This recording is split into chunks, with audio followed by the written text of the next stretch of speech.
বর্তমান সময়ে বর্তমান দুনিয়াতে বড় একটা ফিতনা, বর্তমান দুনিয়াতে এই ফিতনার নাম হলো ফিতনায়ে আহলে হাদিস। ফিতনার নাম কি? এই ফিতনায়ে আহলে হাদিস। এদের মূল স্লোগানটা কি? এদের মূল স্লোগান হলো যে তোমার কাছে কোরআন আছে, হাদিস আছে, সহি হাদিস আছে, তুমি ঘরে বসে কোরআন পড়ো, সহি হাদিস পড়ো, আর সিরাতে মুস্তাকিমের উপরে চলো। ব্যক্তির অনুসরণের দরকার কি? এই কথা বলে কি বলে না? এই কথাটা একটু বুঝেন, এই কথাটা একটু বুঝেন আপনি, যে আমাকে তো আল্লাহ পাক কোরআন দিয়েছেন। আমি তো এই বিষয়টাই এতক্ষণ আপনাদের সামনে পরিষ্কার করলাম যে আমার কাছে কোরআন আছে, আমার কাছে সহি হাদিস আছে, আমি কোরআন পড়বো, হাদিস পড়বো, আমি সিরাতে মুস্তাকিমের উপরে চলবো।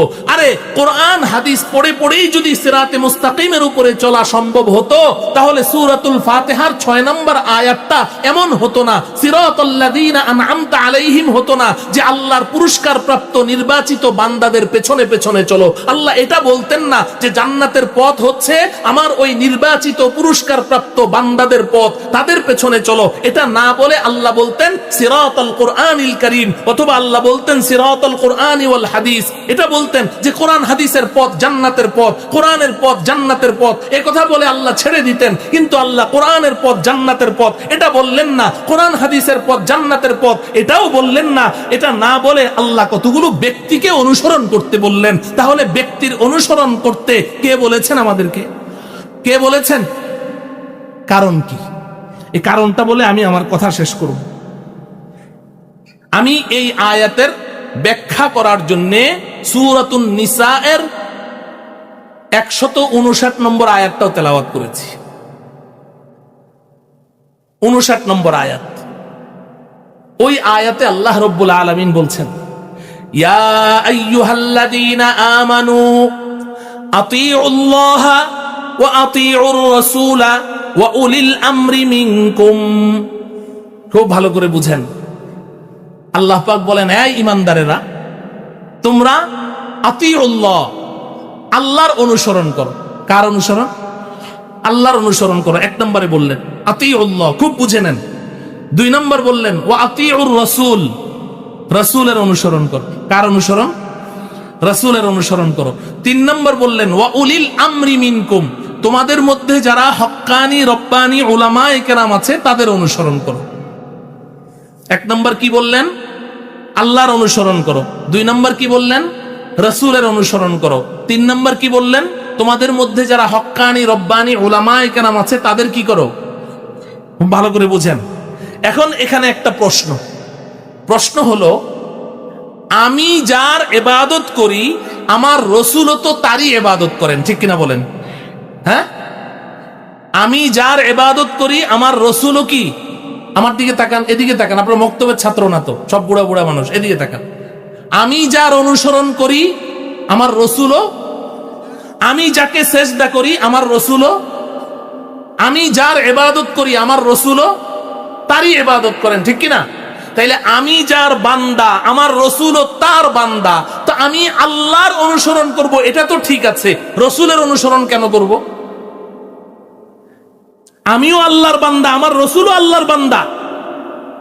আমি যার ইবাদত করি আমার রাসূলও তারই ইবাদত করেন, আমি যাকে সেজদা করি আমার রাসূলও তাকেই সেজদা করেন। প্রশ্ন হলো, আমি আল্লাহর ইবাদত করি, রাসূলও আল্লাহর ইবাদত করেন, কিন্তু আমি রাসূলের ইবাদত কেন করব? রাসূলের অনুসরণ ইবাদত নয়, রাসূলের অনুসরণ কেন করব? প্রশ্ন জাগে না?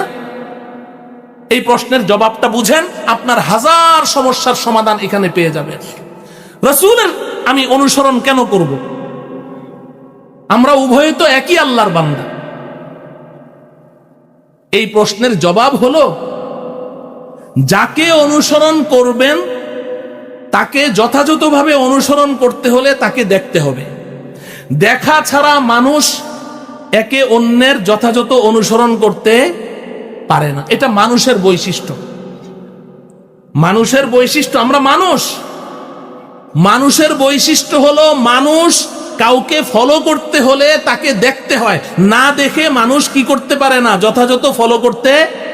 এবং মানুষের আল্লাহ তাআলা এই বৈশিষ্ট্য দিয়ে সৃষ্টি করেছেন যে মানুষ কোনো শিক্ষা অর্জন করতে হলে অধিকাংশ ক্ষেত্রেই কাউকে দেখে ফলো করে তারপরে শিখতে হয়, না হলে সে শিখতে পারে না। আমি একটা উদাহরণ দিই। আমাদের এই জামিয়ার ছাত্ররা, কিছু ছাত্র বোর্ড পরীক্ষা দিয়েছে, বেফাক পরীক্ষা শেষ হওয়ার পরে এখন এই ছাত্ররা তারা আপোষের মধ্যে একটা পরামর্শ করলো যে আমরা কক্সবাজার ঘুরতে যাব ছুটিতে। কোথায় যাবে? কক্সবাজার চিনেন? কক্সবাজার ঘুরতে যাবে। তো সবাই মিলে গোল মিটিং করলো 10 বন্ধুতে। এখন এক বন্ধু কয় যে কক্সবাজার যে যাবি, কক্সবাজার থেকে তো ওখানে আবার শুনেছি যে সাগর পাড়ি দিলে ওই পারে গেলে আবার সেন্ট মার্টিন দ্বীপ আছে, তাইলে চল আমরা কক্সবাজারেও যাব, সেন্ট মার্টিন দ্বীপেও যাব।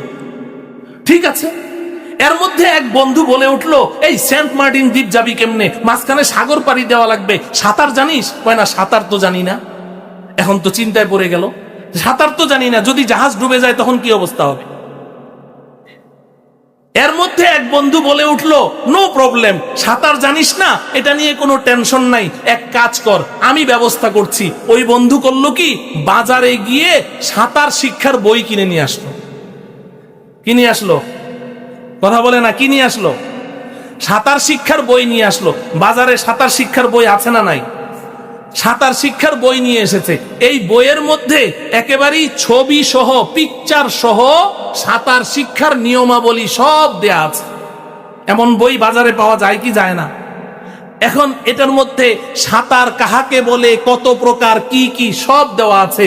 আবার সাঁতারের সংজ্ঞা দেওয়া আছে। আবার সাঁতার প্রথমত 2 প্রকার, একটা ভাসমান সাঁতার আর একটা ডুবন্ত সাঁতার। ভাসমান সাঁতার আবার 3 প্রকার, একটা চিপ হয়ে, আরেকটা উপুড় হয়ে, আরেকটা কাত হয়ে। এই সমস্ত প্রকার সহ ছবি সহ পুরা দেওয়া আছে। এখন 10 বন্ধুতে মিলে সাঁতার শিক্ষার বইটা পুরা মুখস্থ করে ফেললো। এবার বল চল, আর কোনো সমস্যা নাই, এবার সেন্ট মার্টিন দ্বীপ ঘুরতে যাই। সাঁতার শিক্ষার বইটা মুখস্থ করে এবার 10 বন্ধুতে মিলে প্রথমে কক্সবাজার, ওখান থেকে আগের থেকে যে সিদ্ধান্ত নিয়েছে ওই সিদ্ধান্ত অনুযায়ী পরের দিন কি করলো, জাহাজে চড়ে সেন্ট মার্টিন দ্বীপের দিকে রওনা করলো। আল্লাহ পাকের কি ইচ্ছা, জাহাজটা ওই সেন্ট মার্টিন দ্বীপের পাড়ে ভিড়ার এই ধরেন 50 গজ আগেই জাহাজটা ডুবে গেল। এর হাফেজ 10 বন্ধু, এরা সাঁতরে ওই পাড়ে চলে যেতে পারবে না?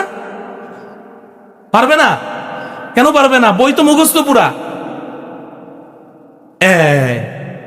বই তো মুখস্থ, একেবারে লাইন নাম্বার খুব ব্রিলিয়ান্ট, তো পৃষ্ঠা নাম্বার, লাইন নাম্বার, পুরা ছবি টবি সব ওদের মুখস্থ, কিন্তু পারে যেতে পারবে? কেন পারবে না? কোনো উস্তাদকে দেখে দেখে সাঁতার শিখে নাই, ঠিক কিনা বলেন? তো তাইলে কাউকে ফলো করতে হলে উস্তাদকে দেখে দেখে শিখতে হয় কি হয় না? দেখে দেখে ফলো করতে হয় কিনা? আরেক বন্ধু চিন্তা করলো, আপনাদের মধ্যে কেউ যে আমি ড্রাইভিং শিখবো, তো ড্রাইভিং শিখার জন্য তো বাজারে বই আছে, ড্রাইভিং শিক্ষা বই, ওই বই নিয়ে আসলো। বই আনার পরে বইয়ের মধ্যে সব ছবি দেওয়া আছে যে তোমার গাড়িটা কি ম্যানুয়াল নাকি এটা অটো গাড়ি। যদি ম্যানুয়াল হয় তোমার ডান পায়ের নিচে কিন্তু 3টা ফাংশন আছে, একেবারেই যদি বাম দিকে একটা ফাংশন আছে, ওটার মধ্যে যদি চাপ দাও তাহলে গাড়ি দৌড়াবে, মাঝখানেরটায় চাপ দিলে গাড়ি দাঁড়ায়া যাবে, বাম পাশেরটায় চাপ দিলে বাম পাশে একটা, আবার বাম হাতের এখানে একটা লাঠি আছে, লাঠিটা নাড়াচাড়া করলে গিয়ার চেঞ্জ হবে। আবার যদি তুমি ডান দিকে ঘুরতে চাও, সামনে একটা চাক্কার মতো আছে স্টিয়ারিং, এটা ডানে ঘুরাও বাঁয়ে ঘুরাও, সব কিছু ছবি সহ দেয়া আছে। আপনি ড্রাইভিং শিক্ষার বইটা মুখস্থ করে ফেললেন, মুখস্থ করে এইবার আপনি আল্লাহর নাম নিয়ে গাড়িতে চড়ে স্টার্ট দিলেন গাড়ি চালাইতে পারবেন? হ্যাঁ, হয়তো পারবেন, হয়তো গাড়ি চলবে যেহেতু সব মুখস্থ, কিন্তু গাড়িটা কিছু দূর যাওয়ার পরে এরপর আপনি নিজে এবং কিছু পথিককে সাথে নিয়ে আজিমপুর গোরস্থান আবাদ করতে হবে। বলেন ঠিক না বেঠিক? ও আমার প্রিয় ভাই, এই সহজ কথাগুলো যদি আপনার বুঝে আসে তাহলে আল্লাহ পাক বলেছেন আতিউল্লাহ, আল্লাহকে অনুসরণ করো। আমি কেমনে অনুসরণ করব আল্লাহ? তোমাকে তো দেখি না, কেমনে অনুসরণ করব? তো আল্লাহ রাব্বুল আলামিন বললেন, ঠিক আছে, আমি আমার নায়েব, আমার প্রতিনিধি, আমার রসুলকে পাঠিয়ে দিলাম, এই রসুলকে দেখে দেখে তাকে ফলো করো। মান ইউতির রাসূল ফাকাদ আতা আল্লাহ, আমার রসুলকে যে ফলো করলো সে আমি আল্লাহকেই ফলো করলো। এজন্য রসুলকে পাঠিয়েছেন, রসুলকে সাহাবায়ে কেরাম দেখেছেন, দেখে দেখে ফলো করেছেন, রসুল সাহাবায়ে কেরামকে হাতে কলমে সব শিক্ষা দিয়েছেন।